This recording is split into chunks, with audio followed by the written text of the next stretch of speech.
영민의 잡지사 3호로 8번째 페이지, 세상의 모든 걸 과학으로 풀어내는 과학 아저씨, 숭실사이버대 환경안전공학과 교수로도 활동하고 계신 곽재식 작가와 함께합니다. 어서 오세요. 안녕하세요, 곽재식입니다. 자, 최근에 이제 미국과 이란의 전쟁 소식 때문에 참 마음이 무거운 요즘인데요. 근데 사실 이란은 이제 고대 페르시아 때부터 수학, 의학, 천문학 등등 인류사에 큰 업적을 남긴 과학 강국이기도 하다고 합니다.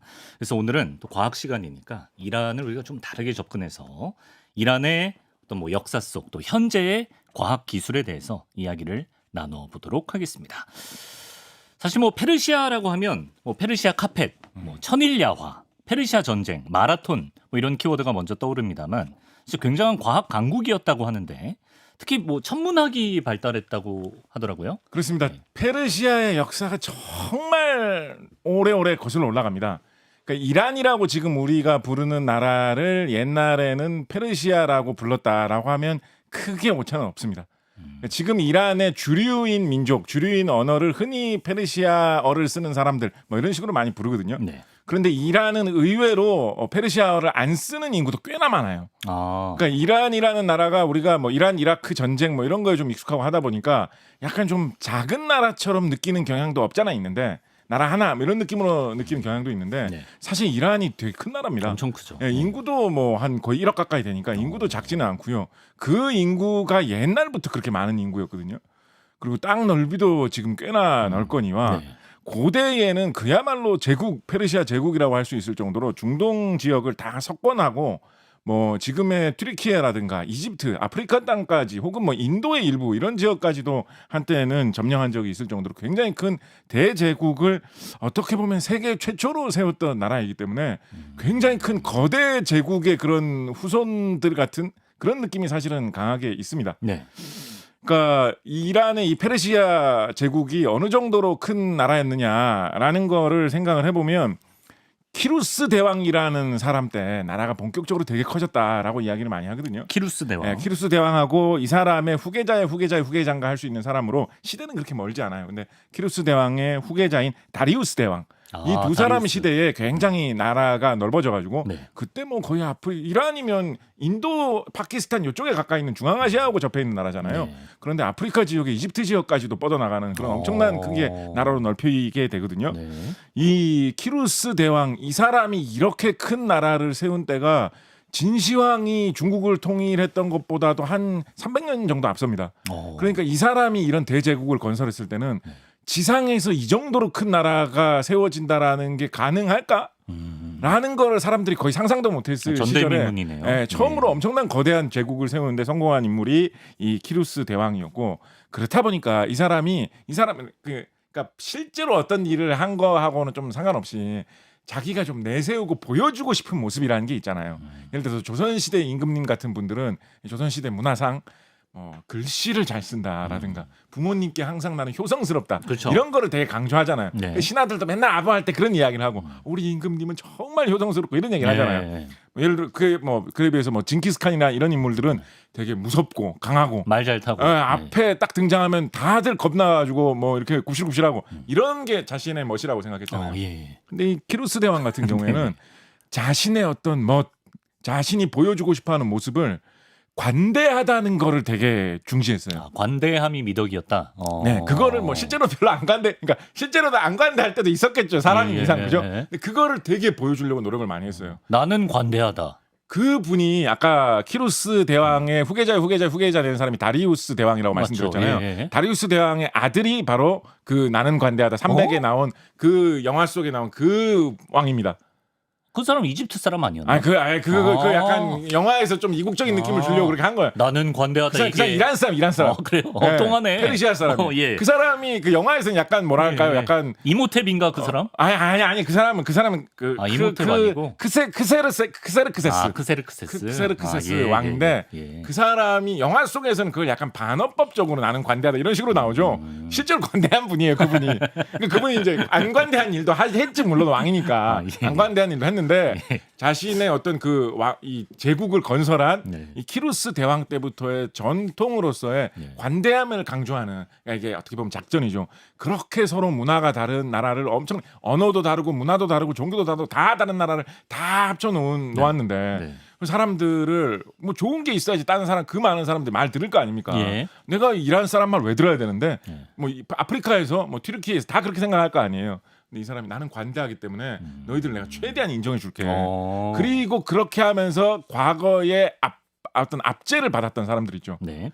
그 나라가 그러니까 이란 이 페르시아 제국이 들어오기 전에 압제를 받았던 사람들을 이렇게 좀 해방을 시켜준다거나 관대하네. 차별을 받았던 사람들 좀 풀어준다거나 그래야지 와 우리의 이 키루스 대왕님 최고다라고 예, 하면서 예. 따르면서 야 이 제국이 진짜 좋은 제국이야 자기를 많이 따를 테니까 네. 그래서 이 사람은 관대함을 많이 내세웠던 그런 분이거든요.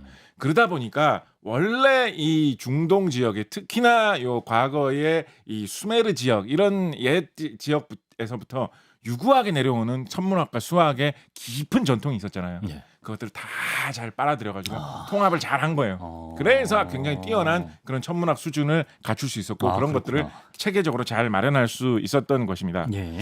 대표적으로 그 유산이 지금까지도 이게 지금부터 한 2,500년 전이거든요. 예. 그 2,500년 전의 유산이 지금까지도 남아 있는 게 뭐가 있냐면 우리가 천문학과 깊은 관련이 있는 것으로 매일마다 보는 거지만 천문학과 별로 관련이 있다고 일상생활에서는 잘 생각하지 못하는 그런 물건이 있습니다. 그게 뭘까요? 물건이요. 네. 매일같이 보지만 천문학의 산물인데 천문학이 시계. 그 방향은 좋았어요. 달력. 달력. 달력을 정확하게 만드는 기술은 사실은 천문학이 어느 정도 있어야지만 가능한 겁니다.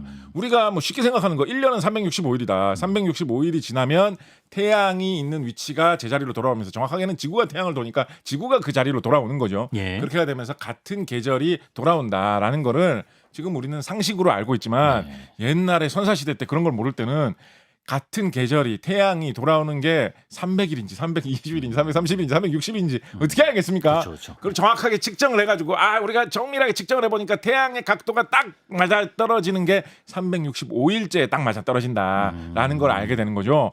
정확하게 계산을 해보면 365일하고도 시간이 조금 남습니다. 당연하지 않겠습니까? 지구가 돌아가는 그게 하루인데 지구가 돌아가는 하루라는 거를 태양이 지구를 잡아 돌릴 때 굳이 그렇게 존중해 줄 필요가 없잖아요. 그게 뭐 미터법도 아닌데 태양이 그 단위를 굳이 존중해 줄 필요가 없잖아요. 그렇죠. 예. 그래서 지구가 태양을 한 바퀴 도는 그 단위가 지구가 스스로 한 바퀴를 도는 거하고 딱 맞아 떨어지지가 않습니다. 딱 맞아 떨어질 이유가 없는 거거든요. 네. 그래서 365일하고 좀 남아요. 예. 한 뭐 25% 정도 남습니다. 그렇죠, 0.25일 정도 남습니다. 예. 그렇다 보니까 4년마다 윤년이 돌아와야지 네. 딱 맞아 떨어지게 매년이 돌아갈 때마다 태양이 뜨는 자리 밤낮의 길이가 똑같이 맞아든다라는 거를 이런 천문학 지식이 있어야지 그런 그러네. 가장 기초적인 것도 맞출 수가 있거든요. 그러네요. 그래서 그런 거를 나름대로 세계의 여러 가지 다른 문화권들마다 여러 가지 방식으로 개발을 해가지고 사용을 했습니다. 그래서 나라마다 시대마다 누가 만드느냐에 따라서 그 달력 만드는 방법이 달라지기 때문에 그거를 역법이라고 하지요. 예. 그래서 우리나라에서는 아무래도 우리나라 주변에서는 제일 기술이 발달하고 또 나라 땅덩이가 크고 인구가 많은 나라가 중국이다 보니까 중국에 있는 역법을 우리나라는 과거로부터 많이 도입해서 사용했죠. 네. 그래서 뭐 우리가 흔히 이제 일상생활에서 음력이라고 부르는 거 그런 달력 방식이 중국에서 옛날부터 건너오던 방식이 계속 업데이트되고 또 그랬던 방식입니다. 예. 지금 우리가 쓰는 양력이라는 방식은 전에도 한번 말씀드린 적이 있습니다만 달력의 과학을 했었죠. 그렇습니다. 예. 율리우스 카이스라 로마의 지배자였던 이 양반이 이집트를 먹은 다음에 이집트 그 무렵에 뭐 이 사람이 바로 지시한 건 아니겠지만 그 무렵에 이집트에 발달된 천문학 기술로서 완성이 되어 있는 또 이집트 사람들 하면 또 태양신을 많이 믿잖아요. 그렇죠. 그래서 그거의 전통 속에서 만들어진 이집트식 양력 달력이 예. 간편하면서도 쓰기 좋고 정확하다라고 해가지고 그거의 영향을 많이 받아서 개발한 달력이 율리우스력이라고 흔히 부르는 양력 체계였고 네. 그게 나중에 뭐 1000년도 더 지나가지고 한번 업데이트된 게 그레고리력이라고 하는 지금 우리가 쓰는 양력의 기반이 되었죠. 그죠? 예. 그래서 그게 우리가 지금 쓰는 양력의 기반입니다. 그러면 이란에서는 무슨 달력을 쓰느냐? 이란이요. 참고로 이란도 이슬람교를 믿잖아요. 그죠? 그렇죠. 근데 이슬람교는 원래는 이란하고는 페르시아하고는 민족이 다른 아라비아 쪽에서 사는 이 아랍인들이 개발한 그 개발했다고 하니까 좀 이상하네요. 종교. 거기서부터 나온 종교가 이슬람교죠, 그죠? 네. 그래서 이 이슬람교가 탄생한 거는 중세 시대이기 때문에 2,500년 전 고대의 키루스 대왕 이런 시절에는 이슬람교라는 게 없었습니다. 예. 그래서 이슬람 전통하고는 상관없는 시대에 이 키루스 대왕이 큰 제국을 아라비아 이런 지역까지 다 정복을 하면서 세웠던 거죠. 그래서 이 키루스 대왕 그리고 그 후계자지만 그 뒷사람인 다리우스 대왕 이런 사람들이 다 이렇게 정복을 해가지고 보니까 이 사람들도 어디에 달력 체계가 좀 과학적이면서도 편하다고 딱 봤겠습니까? 이집트인 거예요. 이 사람들이 보기에도. 예. 그래서 이집트식 양력을 도입하는 게 간편하고 좋겠다라는 생각을 율리우스 카이사르보다 로마 사람들보다 한 500년 정도 더 먼저 했습니다. 있어요. 예. 그래서 달력 체계를 지금의 우리의 양력하고 비슷한 거를 만듭니다. 근데 달력이 시작하는 계절이 좀 달라요. 그래요? 그래서 지금은 우리가 따지는 계절로 그러니까 양력 체계로 이제 뭐 유럽에서 로마 제국에서 쓰던 게 지금까지 내려온 거죠. 예. 지금 우리 이런 봄이 시작되는 게 3월이잖아요. 그렇죠. 근데 이란에서 그 고대 2,500년 전에 만든 달력에서는 요쯤이 한 해의 마지막쯤으로 칩니다. 3월쯤을 그러니까 이 달력을 헤아리는 방법이 좀 달라요. 그럼 세계 4월부터 365일이 한 해다라는 거는 같은데 예. 봄이 되면 이렇게 그러니까 한 해가 바뀌도록 체계를 좀 다르게 만들어놨어요. 예. 365일짜리로 끊는 거는 같은데. 비슷합니다. 예. 참고로 음력 체계는 전혀 그런 체계가 아니죠, 그죠? 음력은 1년에 365일이고 이렇지 않습니다. 그래서 그거는 다른 방식인데 슬쩍 비슷합니다. 지금 우리가 쓰는 양력하고. 근데 그거보다 훨씬 더 먼저 이런 양력 체계를 도입해서 달력을 만들었는데. 나중에 중세시대 때 이슬람교가 아랍권에서 발생을 해가지고 퍼지면서 그게 번져가지고 이란까지도 넘어왔잖아요. 네. 이란 사람도 지금도 이슬람교를 믿잖아요. 그렇죠. 이슬람권에서는 순수한 음력 중심의 또 다른 달력을 사용합니다. 흔히 뭐 이슬람력 이런 식으로 부르는 또 다른 달력을 사용하는데 예. 이 달력 체계 같은 경우에는 이거는 달만 따지거든요. 네. 그래서 뭐 초승달이 뜨는 게 뭐 한 달과 해 기준이고 막 이런 게 막 됩니다. 그래서 이거는 해의 움직임은 신경을 안 써요. 그래서 이슬람 달력은 무슨 월이 무슨 뭐 봄이고 가을이고 이런 게 없습니다. 이슬람 달력은 그렇겠네. 달의 움직임하고 해의 움직임하고 이것도 딱 맞아 떨어지는 해하고 달하고 상해가지고 움직이는 게 아니잖아요. 달만. 서로 엇나가기 때문에 이슬람 달력은 무슨 몇 월 달에 무슨 계절이 이런 게 없습니다. 그게 이슬람권에서는 여러 가지 명절이나 세시풍속이나 이런 거를 세우는 기준으로 중세 이래로 자리 잡았거든요. 그런데 이란은 전에 쓰던 게 있잖아. 이란은 심지어 이란의 주류로 쓰는 말도 이슬람교로 다 받아들였지만 아직도 아랍어가 아니라 페르시아어라는 이란어라는 다른 말을 사용하거든요. 그렇죠. 그래서 이란 사람들은 아랍권으로 좀 불리는 걸 싫어합니다. 우리는 페르시아, 이란권 뭐 이런 식으로 생각하기 때문에 아랍어를 써야 아랍권이라고 한다. 그렇죠. 하죠. 그렇다 보니까 이란에서는 아직도 기준 달력이 2,500년 전에 이 키루스 대왕, 다리우스 대왕 때 만들었던 게 변형된 그 독특한 다른 어느 나라에서 쓰지 않는 그 양력 이돼 우리가 쓰는 그레고리력은 아닌 그 달력 체계를 쓰고 있습니다. 지금도. 그래서 이게 그러니까 이란 사람들 어떻게 보면 자존심이죠. 그렇죠. 그러니까 이거는 어떻게 보면 뭐 조선 시대, 뭐 고려 시대 이럴 때 느낌하고도 비슷한 건데, 그러니까 지금은 뭐 그런 생각 크게 안 해요. 달력이 편리하고 딴 나라하고 호환이 잘 돼가지고 국제화 시대 요즘 이런 게 생각인데 사실 조선 시대 이럴 때만 해도. 역법을 뭘 채택해서 쓰느냐라는 게 그 나라의 되게 정체성에 관련된 그런 문제였죠. 그래서 조선시대에 어떨 때 그럴 때 뭐 조선시대에 이제 중국에서 역법을 많이 수입했는데 그러다 보니까 명나라 역법을 수입해서 많이 쓰고 있는데 청나라한테 조선이 병자호란한테 패배를 했잖아요. 근데 어떤 사람들 청나라 역법을 막 쓰는 걸 거부하고 막 그랬던 사람들이 있었어요. 청나라를 인정할 수 없다 막 그런 것 때문에. 그래서 조선왕조 실록 보면 막 희한한 거 있습니다. 왕자의 생일을 기념을 하고 싶은데 왕자의 생일이 달력으로 며칠인지를 찍어야 될 거 아니에요. 그렇죠? 그런데 청나라에서 만든 달력으로 왕자가 태어난 날을 계산하면 예를 들면 3월 23일이 된다라는 거예요. 그러니까 공식적으로는 청나라한테 우리가 이제 잘 지내겠습니다. 머리 숙이겠습니다 했으니까 청나라 달력을 써야 될 거 아니에요. 그죠? 그러니까 왕자의 생일도 청나라 달력 기준으로 며칠인지를 셈해가지고 그날을 우리가 생일 파티를 하자. 생일 축하합니다. 그런 노래는 안 나왔겠지만 그렇게 해야 되는데 그때 신하들이 어떤 논리를 제시를 하냐면 그 왕자님께서 태어나실 때는 아직은 청나라가 흥하기 전이 아니었느냐. 그러면 그때는 명나라 시대 아니었느냐. 명나라 역법으로. 그러니까 왕자의 생일은 명나라 역법으로 따진 날짜를 생일로 잡아야 된다라고 신하들이 막 주장을 합니다. 그러니까 외교 이런 거에 관계되는 사람들은 난감했겠죠. 복잡하죠. 지금 와서 명나라 역법으로 생일 파티 했다가 괜히 청나라 사람들이 들었다가 뭐 반항하는 거냐 이런 식으로 나오면 곤란. 그러니까 그런 문화가 조선 시대 때만 해도 우리나라에도 강하게 있었는데 이란 사람들은 아직까지도 2,500년 전에 우리가 세계 최고의 강대국이었고 세계 최고로 가장 거대한 제국을 가장 먼저 건설했고 그 관대한 지금도 키루스 대왕이 이란에서는 인기 있는 위인입니다. 아, 그렇군요. 예, 만주벌판 달려라 광개토 대왕 이런 것처럼 막 이란 고원 달려라 키루스 대왕 약간 이런 느낌으로다가 지금도 이란에서는 아주 인기 있는 역사 위인이거든요. 그래서 아직도 그때의 역법을 계승해가지고 따르고 있어서 이란은 달력이 달라요. 그래서 어떨 때 이란에서 나온 공문서 같은 걸 보면 날짜가 3개가 찍혀 나오는 경우가 있어요. 3개가 어떻게 돼? 3개죠? 이란의 공식적인 달력 날짜가 적혀 있고요. 네. 그다음에 우리가 세계적으로 흔히 많이 쓰는 그레고리력 우리가 네. 쓰는 양력 날짜로 달력이 적혀 있고요. 네. 그 밑에 이슬람교 명절은 또 이슬람교 명절대로 세야 되니까 그렇죠. 이슬람 달력으로 날짜가 나와 있고 3개가 찍혀 나와 있는 경우가 왕왕 있습니다. 야, 그래서 신기하네. 이게 그 시대의 천문학이 2,500년 전 500년도 지나서 좀 모습을 보여주는 그런 사례고요. 추가로 좀 말씀을 드리면 이것도 좀 파보면 재밌는데 나중에 이거 언젠가 따로 분리해서 한번 말씀드릴게요. 좋습니다. 예. 우리가 예전에 숫자 요일 이런 거 얘기할 때 했었죠. 요일도 엄청 복잡했잖아. 요일이 우리나라처럼 월화수목금토일처럼 네, 맞아. 그다음에 먼데이 튜스데이 웬스데이 이런 것처럼 이름이 있는 나라가 있고 네. 중국처럼 싱치2, 싱치2, 싱치3 이런 식으로 첫 번째 요일, 두 번째 요일, 세 번째 요일 이런 식으로 숫자가 그냥 순서만 불러가지고 요일을 부르는 나라가 있다 또 어디는 말씀드렸잖아요. 첫 번째가 또 기준이 또 그렇죠. 달라서 헷갈렸었죠. 그렇죠. 예. 달력도 사실은 그런 게 있어요.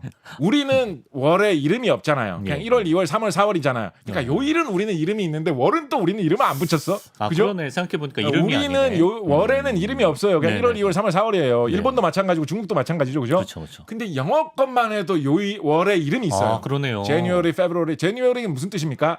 제니어리가 야누스, 옛날 로마의 신 야누스에서 나온 말이에요. 그래서 야누스의 달이다. 정확하게 뭐 야누스랑 무슨 상관이 있는지 저 잘 모르겠습니다만 그런 뜻에서 있겠죠. 어원이 내려온 말이 그래서 요일 월마다 이름이 있어요. 영어권에는. 인도 같은 경우에도 월마다 이름이 있어요.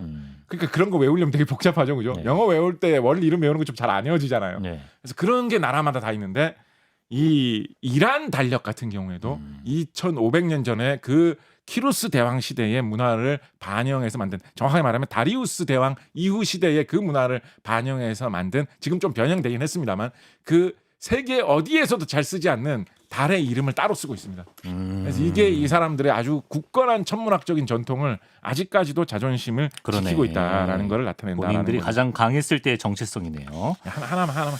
하나만 얘기하고 넘어가겠습니다. 하나만 가시죠. 아까 그 키루스 대왕 같은 경우는 네네. 이 사람 워낙 인기 있는 사람이고 또 관대함으로 인기를 되게 많이 끌었던 사람이기 때문에 여러 가지 이야기거리가 많이 있는 사람입니다. 예를 들어서 이분은 성경책에도 고레스라는 이름으로 나옵니다. 아, 고레스 왕이구나. 네, 고레스 왕이 키루스 대왕입니다. 그리고 고레스 왕이 이제 바빌론에 이 유대인들이 잡혀가지고 고생하고 있을 때 이걸 풀어주면서 예루살렘으로 돌아오고 싶은 사람 돌아가라라고 해준 왕이 이 키루스 대왕 고레스 왕이죠. 그때 이제 성경책 읽어보면 그렇게 예루살렘으로 돌아가면서 아무 미천도 없이 예루살렘으로 돌아가면서 살 수 없을 테니까 금그릇하고 은그릇을 줬는데 5,400개를 줬다. 이런 게 성경책에 나와 있죠. 5,400개 이제 세 맞나 봐요 누가. 그래서 그런 분인데 이게 이상한 게 뭐냐면 이런 건 전 너무 이런 거 이상하고 재밌는 것 같은데. 키루스 대왕이 태어날 때의 전설 중에 어떤 게 있냐면 키루스 대왕의 어머니가 공주님일 때 꿈을 이상한 꿈을 꿨는데 갑자기 이제 밖에서 돌아다니다가 너무 소변이 급해가지고 좀 잠시 구석에 숨어가지고 실례를 했는데 이상하게 그 양이 너무 많아서 온 세상을 다 잠기게 할 정도로 엄청난 양의 그런 일을 보았다라는 그런 꿈을 꿨어요. 꿈 내용이. 그런 꿈을 꿨어요. 그래가지고 꿈이 좀 특이하잖아요. 그래서 꿈 해몽을 해봤더니 그게 무슨 꿈이냐? 이 공주가 낳을 아들이 세상을 지배한다. 온 세상을 지배하고 다 다스린다. 라는 이런 해몽이 나온 거예요. 그런데 이때 당시에 이 지역의 문화에서 공주는 딴 나라의 왕자하고 결혼을 시키잖아요, 흔히. 그렇죠. 그러니까 이 공주가 딴 나라의 왕자하고 결혼을 해가지고 낳은 아들이 세계를 지배하면 공주 아버지인 이 나라 왕 입장에서는 자기 나라가 정복당한다는 뜻이잖아요. 그래서 이게 되게 위험한 일이라고 생각을 합니다. 해몽 이런 거 너무 믿으면 안 되는데. 딸이니까. 전설상에서는 그렇게 생각합니다. 그래서 이 딸을 정말 쇠약한 별 볼 일 없는 그런 아주 힘없을 것 같은 그런 고장에서 보내가지고 네. 뭐 이렇게 자라나게 하고 네. 혹시나 아들이 태어나면 네. 처치해라 이런 식으로 비밀리에 명령도 내리고 그러거든요. 네. 그런데 그 공주가 낳은 아들이 누구였느냐? 바로 키루스 대왕이었던 거죠. 그래서 실제로 자기 외할아버지 나라까지 다 정복해버립니다. 근데 관대해가지고 외할아버지를 용서해 그냥 뭐 잘 사세요 이렇게 해요. 예, 예. 근데 이제 이게 관대하니까. 묘한 게 뭐냐? 예. 묘한 게 뭐냐? 이것만 가지고 제가 굳이 그렇게 첫 번째부터 하나만 강하게 걸었겠습니까? 아니겠죠. 묘한 예. 게 뭐냐? 우리나라에서 삼국 통일을 한 왕이 누구입니까? 우리나라의 왕건이요. 그 후삼국을 통일하신 분이 후삼국이 왕군이고. 삼국통일. 예. 통일 누구죠? 문무왕. 문무왕이잖아요. 예. 문무왕. 김춘추. 문무왕 어머니가 네네네. 김문희라는 사람이거든요. 네. 김문희가 김유신 장군 동생이에요. 예? 잠깐만. 문무왕 어머니가 문무왕 어머니가 김문희라는 사람인데 네. 이 사람이 김유신 장군 동생 여동생이에요. 그 신라 족보 특집 생각나는. 예. 그런데 네. 이 삼국 유사에 나오는 이야기입니다. 예. 유명한 이야기예요. 신라 사람들은 다 알았던 이야기. 어떤 이야기가 있냐면 네네. 김문희의 언니로 김보희라는 사람이 있었어요. 김보희. 보이. 예, 이보희라는 옛날에 배우가 계셨죠. 계셨죠. 그분과는 아무 상관없는 예. 김보희라는 신라의 공주님은 그때까지는 아니었고 김유신 장군의 여동생이 있었는데 네. 김보희가 어느 날 밤에 꿈을 꿨는데 꿈이 무슨 꿈이었겠습니까? 산에 올라갔는데 너무 급해가지고 일을 봤는데 콸콸콸 그게 온 신라를 다 채우더라. 온 서라벌을 다 채우더라. 그런 꿈을 꿨어요. 김보희가. 그래서 그 꿈이 너무 이상해가지고 동생한테 얘기를 해준 거야. 그러니까 김문희가 그 이야기를 듣고 여기서 약간 한국인의 특성이 발휘가 되죠. 어떻게요? 김문희가 네. 그 꿈을 나에게 팔라고 제안을 합니다. 오! 진취적이다. 이렇게 꿈을 파는 이런 전설이 세계에 그렇게 많지 않은데 네. 우리나라에 이상하게 좀 많은 편입니다. 팔라고 제안합니다. 그래서 네. 자기가 아끼던 비단 추만을 줄 테니까 네. 꿈을 팔라고 제안을 합니다. 그래서 꿈을 팔거든요. 네. 그러니까 그 좋은 꿈을 받아가지고 김문희가 왕비가 되었고 낳은 아들이 문무왕이 되어가지고 뭐 세계 정복까지 못했지만 삼국을 통일했다라는 이런 이야기가 있거든요. 신기하네. 이게 그 삼국 통일할 때하고 키루스 대왕 시절하고 해보면 한 1000년 정도 시차가 있거든요. 네. 이게 1000년 동안의 이야기가 퍼져가지고 신라까지 들어왔을 가능성이 다분해 보이는 이야기죠. 다분하다. 이게 우연히 이야기가 이렇게 비슷하게 맞아떨어졌을까요?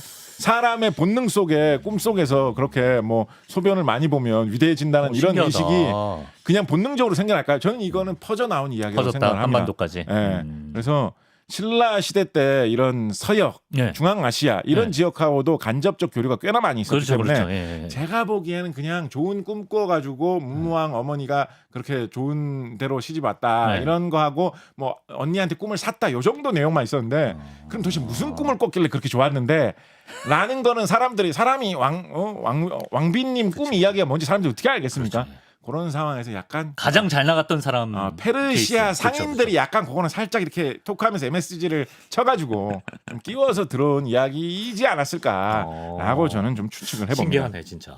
예, 꿈 내용이 비슷합니다. 사막에 물을 대는 카나트라는 수로 시스템이 또 유명하다고 하는데요. 그렇습니다. 뭐 단순한 도랑 수준이 아니라고 하던데. 네, 이 고레스 대왕하고 다리우스 대왕 이 시절에 워낙에 큰 제국을 세웠기 때문에 네. 건설 사업도 굉장히 잘 할 수가 있었습니다. 그래서 지금도 2500년 전에 그때 당시에 만들었던 왕궁과 그 중심 도시가 있는 페르세폴리스라는 유적이 아직까지도 남아 있어요. 페르세폴리스가 지금 지금 폐허가 돼 있는데 네. 그 폐허가 된 이유로 뭐 정확 어떻게 하다가 그렇게 많이 파괴됐는지에 대해서는 설이 분분합니다만 많이들 지목을 하는 게 이 알렉산드로스 그리스의 알렉산더 대왕이 유럽권에서는 이 사람이 가장 위대한 정복왕이다라는 걸로 역사상 가장 오랫동안 많이 칭송된 인물이었고 나폴레옹 같은 사람도 자기가 뭐 18세기에 19세기 알렉산더 대왕이라는 이야기 들으면 좀 우쭐했을 정도로 그런 인물이었죠. 근데 알렉산더 대왕이 왜 그렇게 위대한 인물로 많이 칭송을 받았느냐? 페르시아하고 싸워서 이겼기 때문입니다. 한마디로 말하면 알렉산더 대왕과 그에 앞서서 거슬러 올라간 300 영화에도 나오지만 그 시대에는 그리스 사람들 이런 유럽 사람들이 생각하기에 아시아에 있는 아주 거대한 제국이 페르시아 제국이었거든요. 네. 절대 이길 수가 없고 우리를 공격해 들어오면 어떻게 막아야 될지 정말 고민스러운 상대가 페르시아 제국이었거든요. 그러니까 이제 300에 나오는 그런 이야기가 위대한 서사시가 돼가지고 그리스 사람들은 스파르타 사람들 대단하다 막 이렇게 맨날 했던 건데 네네. 그 페르시아를 멸망시키고 거기를 정복한 사람이 알렉산더 대왕이니까 알렉산더 대왕 알렉산드로스를 유럽에서는 엄청나게 많이 치는데 네. 그래서 일부에서는 그런 이야기가 좀 있습니다. 알렉산드로스 대왕 때 그 페르세폴리스를 박살낸 거다. 아니 왜냐면 그 정복한 건 맞거든요. 네. 근데 뭐 알렉산드로스 대왕을 뭐 저기 좋게 알렉산드로스 대왕도 비교적 관대한 편이었어요. 아니 뭐 이렇게. 근데 알렉산드로스 대왕이 그 관대하다는 거를 그렇게 배운 게 예. 페르시아 제국을 보고 좀 배운 것일 가능성이 높습니다. 그런가. 그래서 알렉산드로스 대왕 시대의 문화를 헬레니즘 문화라고 하는데 네. 헬레니즘 문화가 여러 나라의 문화가 좀 통합되는 이런 느낌이 많이 있거든요. 예. 그거를 페르시아 제국이 어떻게 저리 흥했는지를 보고 배웠다라는 그런 이야기가 있는데 지금 원래 하려던 얘기는 페르세폴리스라는 유적이 지금은 폐허가 됐지만 그래도 남아있는 것만 봐도 대단합니다. 기둥 같은 게 막 수십 개가 아직도 남아있거든요. 그래요. 근데 기둥 하나 높이가 막 20m, 30m 이 정도 높이에요. 와. 대충 비교를 해보면 중국에서 이 키루스 대왕 시대보다 거의 뭐 한 2000년 지나가지고 명나라 시대, 청나라 시대에 만든 게 자금성이지 않습니까? 네. 자금성의 제일 큰 궁전 건물의 기둥만큼 되는 정도의 기둥을 2500년 전에 돌로 깎아가지고 세워놨는데 그게 아직까지도 수십 개가 서 있어요. 그러니까 그게 원래의 궁전으로 자리 잡고 있었을 때의 모습은 돌로 지은 궁전이었는데도 명나라 청나라 때 중국의 자금성보다도 명나라 청나라 때 기술도 훨씬 발달하고 인구도 훨씬 많았을 텐데 네. 그 이상의 궁전을 페르세폴리스 때 건립을 했을 정도로 굉장히 뛰어난 건축 기술을 가지고 큰 유적을 만들었었죠. 예. 그러다 보니까 방금 말씀하신 대로 이란은 땅이 넓기 때문에 우리가 중동 하면 사막 지역을 많이 떠올리지만 이란에는 사실은 농사 잘 되는 땅도 많이 있어요. 네네. 추운 지역도 많이 있고. 네. 그런데 아무래도 그래도 사막 지역도 많이 있거든요. 근데 그런 지역에도 인구가 계속 늘어나고 나라가 커지다 보니까 여기도 사람이 살면 좋겠다라고 물을 해가지고 대야죠. 예. 마을과 도시를 많이 건설을 했거든요. 예. 근데 지금과 같은 그런 상하수도 시설이 없는데 뭐 예를 들면 라스베가스 이런 데는 상하수도 시설을 인공적으로 만들어가지고 큰 도시를 만들지 않았습니까? 근데 그런 게 없던 시기에 어떻게 그렇게 도시를 만들었겠느냐. 그러게요. 거기에 답으로 제시한 게 뭐냐. 바로 방금 말씀하신 카나트인데요. 카나트. 카나트라는 게 그냥 지금의 상하수도 시설 같은 겁니다. 지금의 상수도 시설 같은 게 카나트예요. 그거를 2500년 전에 진짜로 만든 겁니다. 야. 우물을 파면 네. 지하수가 있는 데까지 구멍이 닿으면 그 지하수가 나오는 게 우물이지 않습니까? 그렇죠. 그래서 우물을 하나 파면 지하수가 어느 정도 고여가지고 물길이 생길 텐데 거기에서 지하로 더 구멍을 파 나가는 거예요. 그래서 쭉 파놔가지고 그 우물물이 생긴 거를 연결해가지고 계속해서 땅 속에서 깊은 땅 속에서 쭉 이렇게 구멍을 지하의 길을 파놓는 겁니다. 터널을 쭉 파놓는 겁니다. 그래가지고 물길을 계속 이어지게 한 다음에 그 지하의 물길을 따라서 연결해서 계속 우물들을 쭉 파놓는 거예요. 예. 그러면 그 우물에서는 땅에 이미 지하수가 흐를 수 있는 길을 땅속에서 만들어놨으니까 그렇죠. 예. 우물을 연결해서 파놓으면 거기도 우물물이 바로 솟아 나오겠죠. 그래서 그렇게 해서 하나 지하수를 파놓은 게 지하의 땅속을 흐르면서 수십 개, 수백 개의 우물을 그 위로 탄생시킬 수 있도록 지하에 그렇게 구조물을 만들어 놓는 것을 바로 카나트라고 합니다. 2500년 전에 이 고레스 키루스 대왕 시절에 만들어 놓았던 그 카나트 수로가 아직까지도 쓰이고 있어요. 뭐 유네스코 세계유산 이런 걸로 정해져 있을 거예요. 아직까지 쓸 정도다. 네. 와. 고나바드라는 지역에 남아 있는 게 원형을 거의 많이 갖추고 있다라고 해가지고 이게 좀 유명한 편이거든요.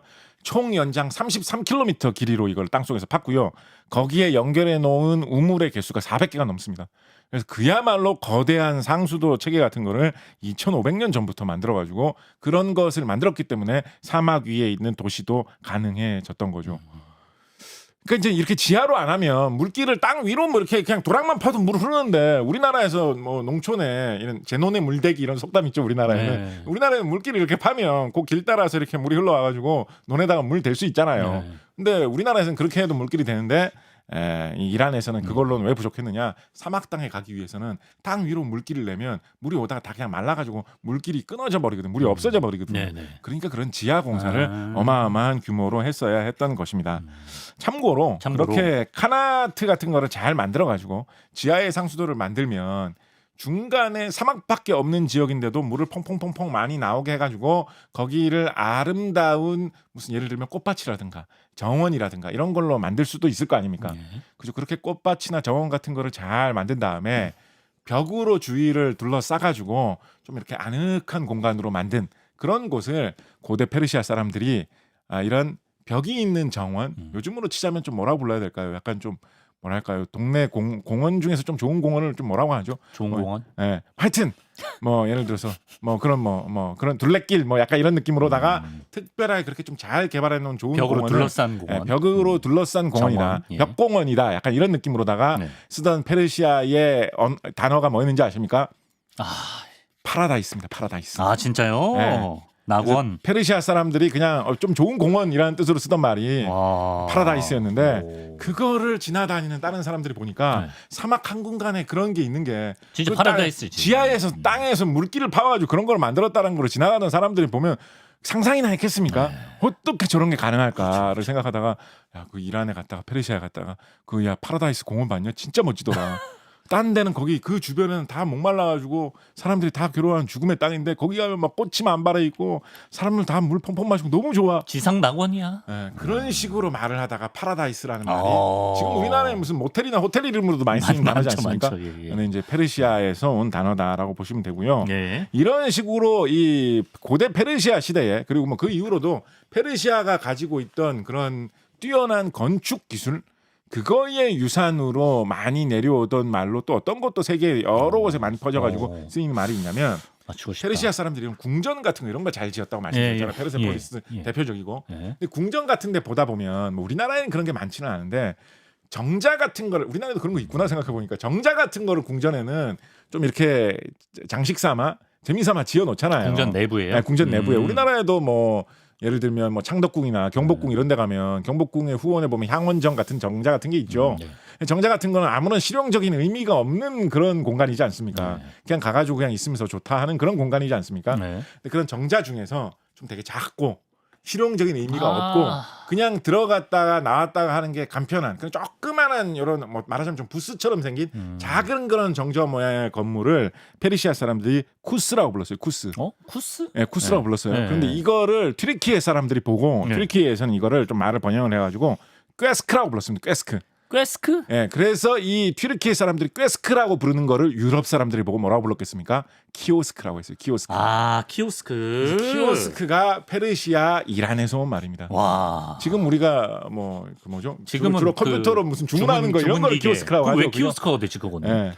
써 있으니까. 꿰스크라는 말이 그러니까 처음에는 약간 가판대 같은 거를 키오스크라고 많이 불렀어요. 아. 공중전화 부스나 무슨 뭐 신문이나 이런 짜잘한 거 파는 조그마한 가판대 같은 거를 키오스크라고 많이 불렀는데 네. 이렇게 조그맣게 세워놓은 건물이라는 뜻으로 부른 거죠. 네. 옛날에 이제 키루스 대왕 같은 사람이 보면 좀 속 터졌겠죠. 저거를 키오스크라고 하냐고 좀 화려하고 멋있고 편협하구나. 아름다워야지 뭐 이상한 네모 짝대기 같은 컴퓨터 한 대 세워놓고 키오스크라고 있죠. 부르냐고 뭐 이랬을 것 같긴 한데 네. 이것도 따지고 거슬러 올라가 보면 이 페르시아 이란 사람들의 건축 기술의 영향력 때문에 세계에 퍼진 말이다라고 볼 수 있겠습니다. 그러네요. 파라다이스랑 키오스크. 예. 페르시아 양탄자, 페르시아 카펫도 유명하잖아요. 그렇죠. 예. 지금까지도 유명하죠 이것도. 그렇죠. 네. 뭐 이건 되게 가서 선물처럼 사오기도 네네. 사오지는 않지만 어쨌든 유명하죠. 카펫 만드는 기술에 대해서도 소개해 주실 게 있다고. 카펫 같은 경우에는 이게 양털 실을 꼬아가지고 만드는 게 일단 기본입니다. 양털 실을 꼬아가지고 좀 굵은 실을 만든 다음에 그거를 여러 가지 방법으로 매듭을 지어가지고 쭉쭉쭉쭉 연결을 해가지고 만드는 게 카펫입니다. 근데 참고로 이제 페르시아 사람들은 이란 사람들은 페르시아 카페트가 페르시아 양탄자가 지구상에서 가장 좋다.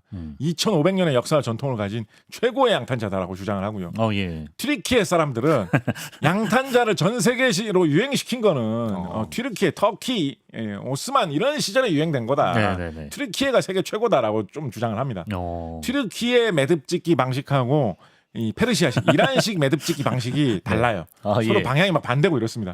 그게 약간 자존심 싸움입니다. 두 나라 사이에.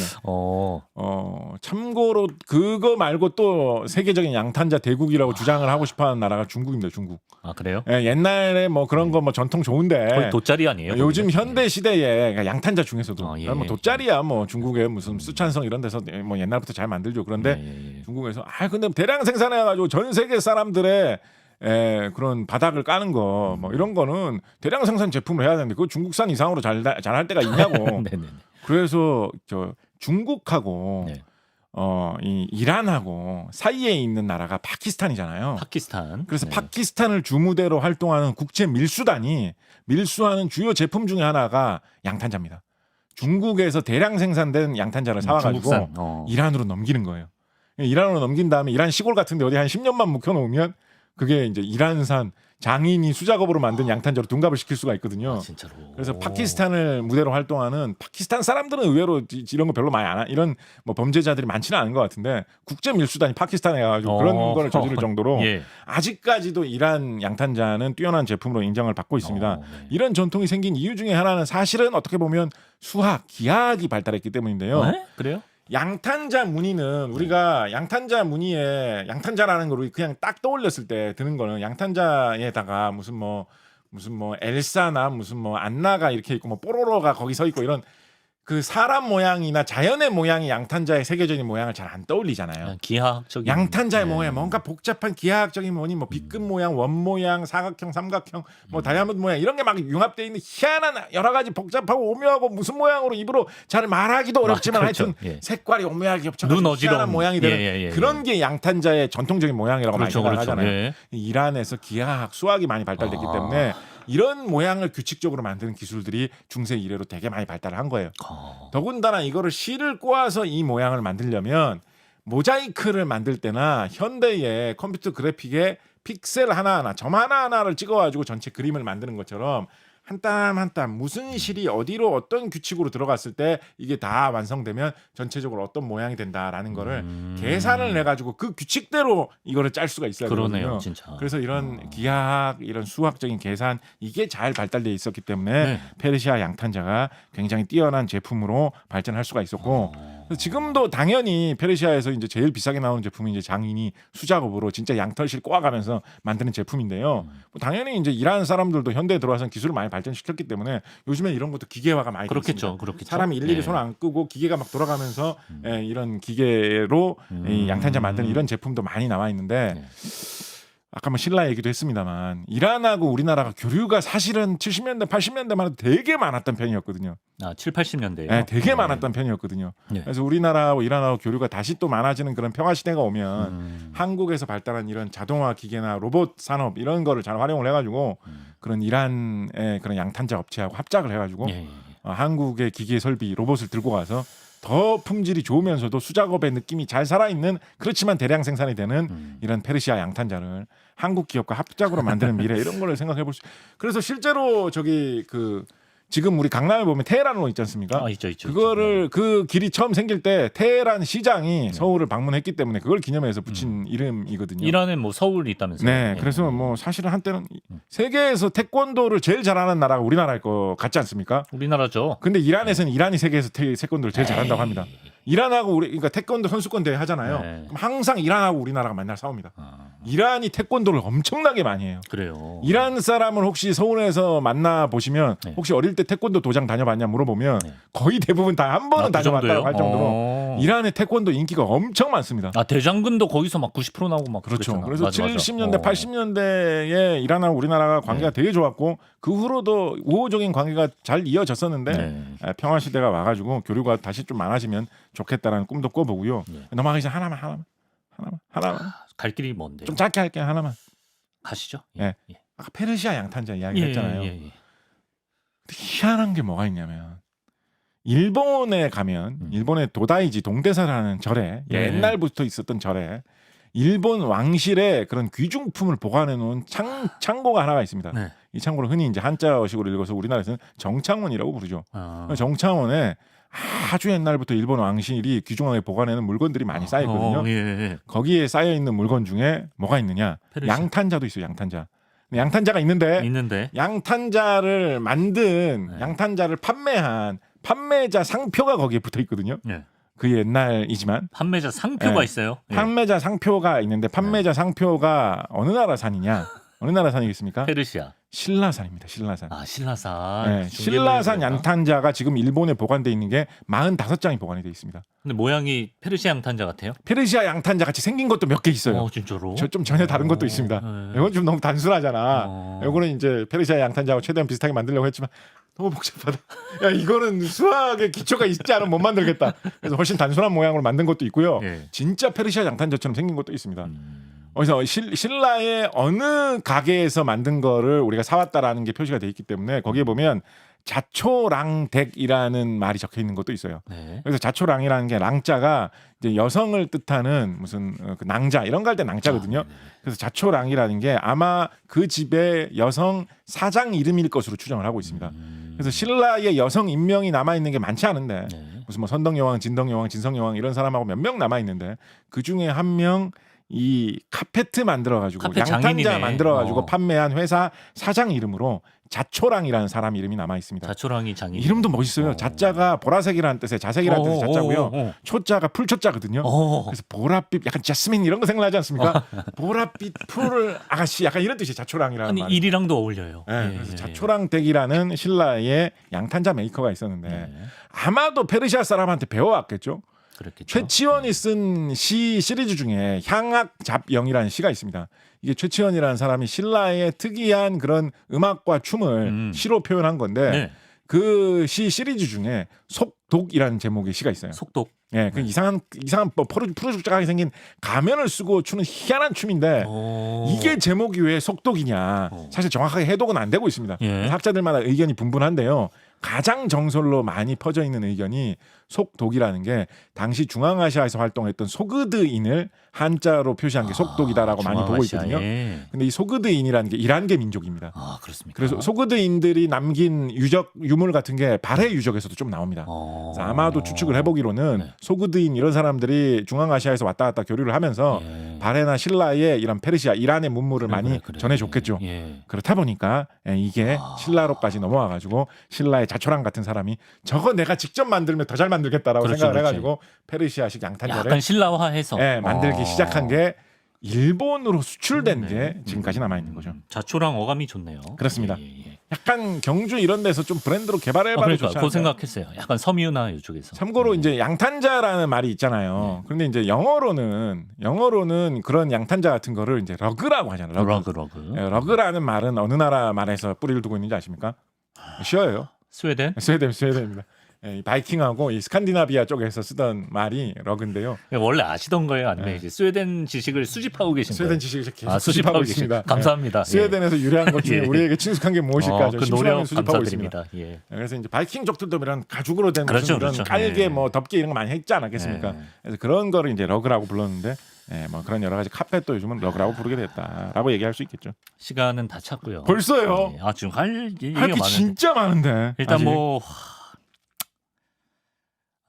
중자 하나 소자 하나 정도 제안 드립니다. 큰일 났네, 이거 할 게 어떡하지? 많아서 중자 하나 소자 하나 정도 어떨까요? 하시고 큰일 싶은 났네. 얘기로 재밌어 보이는 얘기가 많네요, 진짜. 재밌는 이야기 진짜 이란의 많은데. 현재 과학 역량도 궁금하고 또 이란 사회에서 여성 과학자들은 좀 약간 보수적인 사회로 알고 이거 있어요. 어떡하지? 그럼 일단 소자 하나만 먼저 하면 그러니까 이제 이란이 이렇게 고대 페르시아에 엄청난 제국을 세웠는데 네네. 사산이라는 왕조 그 시대가 끝나면서 아랍인들이 그러니까 뭐 이슬람교도 다 퍼지고 이슬람교 주류는 아랍인들이니까 아랍인들이 주류가 되면서 아랍인들에게 다 정복을 당하면서 그런 고대 페르시아 제국이 이어지던 시대가 사산 왕조 시기가 끝나면서 한번 끝납니다. 그래서 그 시대 때 이제 뭐 아랍에서 쓴 뭐 글자라든가 이런 것도 대거 들어오게 되면서 이 페르시아 문화하고 아라비아 문화가 이렇게 섞이게 되죠. 그래서 이제 그 우리가 저기 진이 편할 때 말씀드렸죠. 아라비안 나이트라고 우리가 흔히 천일야화를 부르는데 사실 세라자드나 이런 사람들 사실 페르시아 사람이다. 맞아요. 내용을 막상 보면 그래서 그 두 문화가 많이 섞이게 됩니다. 그 시절에 그렇게 섞이게 된 이후 이전 뭐 요 시기에 탄생했던 좀 재밌는 문화는 어떤 게 있냐면 그래서 이제 아라비아하고 교류를 하면서 화학 같은 게 많이 발달을 하거든요. 그래서 우리 이거 딴 분이 해주셨는데 이븐 시나 이낙준 선생님이 그래 맞아요. 의학 얘기 맞아요. 의학자이자 연금술사로 되게 활발하게 활동했던 사람. 이 사람은 이란에서 활발하게 활동했습니다. 이 아라비아 문화로 이슬람 문화로 합쳐졌던 시대인데 네. 이븐 시나는 뭐 이 유럽 쪽에서는 아비켄나라고 하는데 라틴어식으로 특히 이란 쪽에서 많이 활동했던 사람이라서 네. 이란 사람들은 지금도 이븐 시나가 약간 이란의 전통을 갖고 있는 사람인 것처럼도 많이 생각을 해요. 예, 그래서 그런 분이라든가 아니면 진짜로 이란 태생으로 이란에서 활발하게 많이 활동한 알라지 이런 연금술사 중세 화학자들이 있었거든요. 네. 이 알라지나 이븐 시나 같은 사람들이 어떤 거를 많이 했었냐면 네.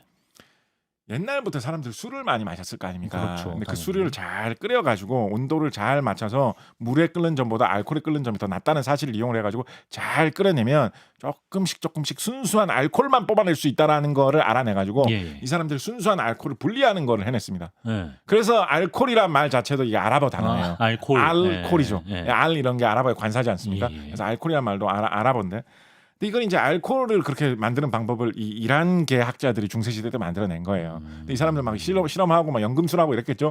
그거를 실험에만 그렇게 연금술하는 과학 발전에만 쓰는 사람만 있었겠습니까? 좀 목도 좀 칼칼하고 그런 사람들도 있었을 거 아니에요, 그죠? 예. 그래서 그런 증류주 문화가 페르시아나 아랍권에서 많이 발달을 하게 됩니다. 예. 중세 시대 이후로. 그랬겠네. 네, 그런 거를 아랍 사람들은 아라크라고 말을 불렀어요. 아라크. 아라크. 땀이란 뜻이 땀처럼 송글송글 맺히는 그 액체를 잘 추출을 해가지고 그렇게 하면 알코올 성분이 톡한 게 나온다라고 해가지고 그걸 아라크라고 불렀습니다.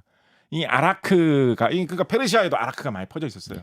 잘못 고르셨는데 소자. 소자 벌써 퍼졌어요. 이거 왜냐면 썬킴 선생님이 아락 소주까지 갔단 말이에요. 네. 그래서 그게 건너왔는데 잘 많이 맞았어요. 그게 건너건너 몽골 제국을 통해서 건너온 게 우리나라의 소주가 되었는데 그것도 몽골 제국이 이 이슬람권에서 제일 많이 크게 차지했던 곳이 이 페르시아 이란 지역이기 때문에 이런 아락 중에서도 페르시아 아락이 넘어온 게 소주가 되었을 거다라고 보는 의견이 주류입니다. 그래요? 그거 보면 되게 이상하죠. 우리나라는 지금까지도 소주가 판치고 있는데 당연하죠. 이란은 정권이 바뀌고 문화가 바뀌면서 지금은 술이 다 금지돼 있거든요. 그러네. 희한하죠.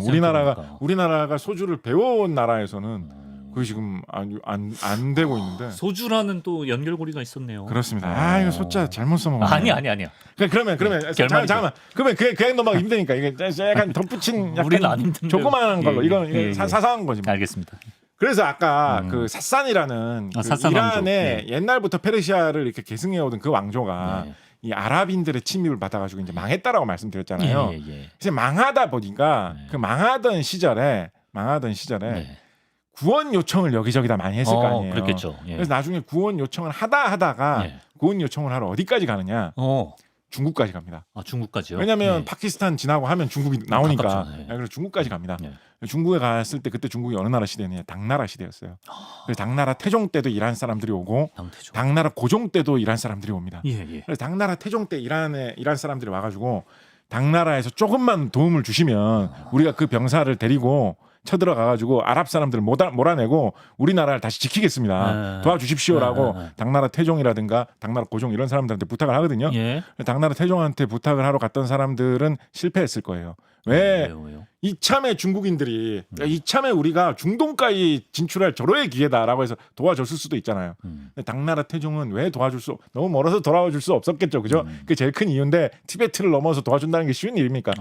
중앙아시아의 사막을 건너서 도와주기 어렵잖아요. 너무 멀어서 도와준다는 게 제일 중요한 이유인데. 진짜 이유가 또 있나? 뭐 그게 진짜 이유인데요. 말을 만들어 보자면 그때 당시에 당나라 태종이 이란을 사산 왕조를 도와줄 수 없는 이유가 있었어요. 왜냐하면 큰 전투에 한번 패해가지고 좀 실력을 다시 기를 만한 시간이 필요했고요. 어떤 전투에서 패했겠습니까? 안시성 싸움에서 패배했어요. 고구려랑 싸워가지고 우리나라 전선에서는 그때 당나라 태종 이세민이 한쪽 눈을 잃었다 뭐 이런 전설도 우리나라에 많이 퍼져 있죠. 그죠? 우리 저기 예전에 그 전에죠. 그 전에 우리 무슨 특선 특집할 때 우리 저 박광일 선생님이 안시성 싸움에서 이 이세민을 당나라 태종을 물리친 그 이름이 전해지지 않는 소설에만 양만춘이라고 등장하는 그 사람을 정말 만나보고 싶다. 맞아요. 그런 바람을 말씀하신 적이 그때 있었는데 그 이름모를 장군 소설 속에서 양만춘으로 등장하는 그 장군의 활약 때문에 고구려가 당나라를 눌러버렸었기 때문에 당나라가 사산 왕조를 도울래야 도울 수가 없었다. 근데 사실 멀어서 못 도와준 거예요. 그것도 있지만 생각해 볼 수는 있다. 그리고 그 다음에 사산 왕조가 진짜 망해가지고 막 사산 왕조 사람들이 막 망명 옵니다. 당나라로 당나라로 와가지고 당나라에서 막 살아요. 페르시아 사람들이 또 나라를 잃게 됐으니까 대거 와가지고 제발 좀 도와주십시오. 한 10년 노력합니다. 도와주십시오. 근데 그때는 또 당나라가 어디에 묶여 있겠습니까? 그때는 신라의 김춘추가 건너와가지고 그때요. 딴데 전쟁해봐야 소용없고 예. 우리 신라하고 손을 잡고 백제 고구려를 무너뜨리는 전쟁에 나당연합? 당나라는 참여를 해주셔야 된다고 네. 거기 설득에 넘어가지고 그 전쟁을 하던 때거든요. 어. 그래서 이란의 사산왕조가 망하던 때하고 신라의 삼국 통일이 이루어지던 때하고 이때가 거의 같습니다. 그때구나. 네, 그때가 이 당나라를 끼고 그렇게 간접적인 관련이 있고 어떻게 보면 그런 관계 사이에서 또 신라 사람들이 당나라에 갔다가 특이한 사람, 저 사람들 못 보던 사람들인데 왜 갑자기 저렇게 좋은 대접받으면서 지내고 있냐고 어디에서 온 사람이냐고 네. 페르시아에서 온 사람들인데 그렇죠. 나라 잃고 온 사람들이라 가지고 우리가 좀 대접해주고 있다고 거기에 갔다가 양탄자 양탄자라든가 배우고 아까 뭐 아니면 자초랑 선생님. 뭐 그런 일들 뭐 예. 혹은 뭐 근데 페르시아에는 어떤 재밌는 이야기가 있나요? 그러니까 우리 페르시아가 옛날에 처음에 고대에 건설될 때 예. 키루스 대왕이 어떤 전설과 함께 태어났는지 아냐고 뭐 그런 이야기하면서 그 꿈 이야기 해줬겠죠. 맞습니다. 그거 듣고 신라로 돌아와가지고 우리도 이 이야기 도입하자고 그렇죠. 해가지고 마치 그 콸콸콸. 문무왕 시대의 이야기로 그렇죠. 그렇게 됐을지도 모르겠다 이런 이야기 해볼만 하겠습니다. 마무리하라는 지령이었습니다. 어떡하죠? 예. 중자를 못 하신 거죠? 다음에 또 해주세요. 마무리로 예, 예, 현대의 이란 과학 기술도 그래서 예.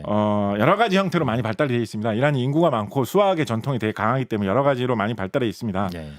어, 진짜 마무리 해주셔야 돼요. 어떡하지? 예. 70년대, 80년대에 활약했던 이란 출신의 학자로는 자데라는 사람이 있습니다. 자대. 예. 예, 자데라는 사람이 있는데 이분은 사실은 미국에서 많이 활동하셨어요. 근데 이란에서 공부하신 분입니다. 근데 미국에서 많이 활동을 하셨는데 우리가 지금은 뭐 인공지능으로 컴퓨터가 기계가 사람이 할 수 있는 일을 다 한다 이런 걸 다 생각을 하고 있잖아요. 인공지능은 주로 딥러닝이라는 방식이 바탕에 있는 아티피셜 뉴럴 네트워크 인공신경망 방식에 근거한 그 방식으로 만든 인공지능이 지금은 주류가 되었죠. 네.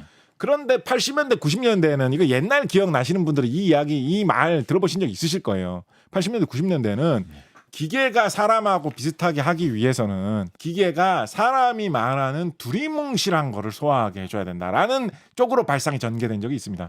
사람이 뭘 이야기할 때는 야 그거 온도를 한 20도에서 한 30도 사이 한 2, 30도 정도로 명료하지가 맞추면 않죠. 돼. 예, 그렇죠. 아니면 뭐 야 거기에 그냥 소금을 두세 숟가락 넣으면 돼. 이런 식으로 사람은 말해도 다 알아듣고 수행을 하잖아요. 예. 근데 자동으로 움직이는 기계는 그런 거를 못 알아듣는 게 문제이기 때문에 예. 그거를 어떻게 극복할 수 있는 이론을 개발하면 기계가 사람처럼 될 거다라는 게 많이 유행을 했던 적이 있습니다. 예. 근데 실제로 그 이론을 만든 사람들이 있었어요. 예. 그 이론을 퍼지 이론이라고 합니다. 퍼지. 예, 그래서 80년대 말 90년대 초에는 뭐 전자제품, 뭐 세탁기, 전기밥솥 이런데 퍼지 이론을 적용했기 때문에 기능이 좋다. 이런 게 마치 요즘 인공지능 이야기처럼 유행했던 시기가 있었거든요. 근데 그 퍼지 이론이라는 걸 개발한 사람이 이란 출신의 이란에서 공부한 자데라는 사람이고 예. 미르자하니 이런 이란 출신의 수학자 여전히 현대에도 필즈 메달을 수상한 최초의 필즈 여성 수학자로 여성 수학자. 이름이 드높다. 아쉽네 오늘 좀. 20초만 얘기하면 안 될까요? 함께 쓰는 스튜디오여서 20초. 대기자가 15초만. 15초. 진짜 15초. 시작. 미르자하니가 필즈 메달을 받은 곳이 대한민국 서울이고요. 그때 당시에 코엑스에서 행사를 하는 데서 상을 받았기 때문에 공교롭게도 테헤란로에 있는 그 코엑스에서 필즈 메달을 좋다. 이란 테헤란 출신의 미르자하니가 받았다. 라는 이런 일도 사실까지 있었죠. 네. 꽉꽉 채워서 오늘 또 알려주셨습니다. 이란의 과학사였습니다. 과학의 발달이 모쪼록 좀 파괴와 전쟁에 쓰이기보다는 세상을 살피고 생명 살리는 데 쓰이길 바라보면서 곽재식 작가님과 인사 나눕니다. 고맙습니다. 감사합니다.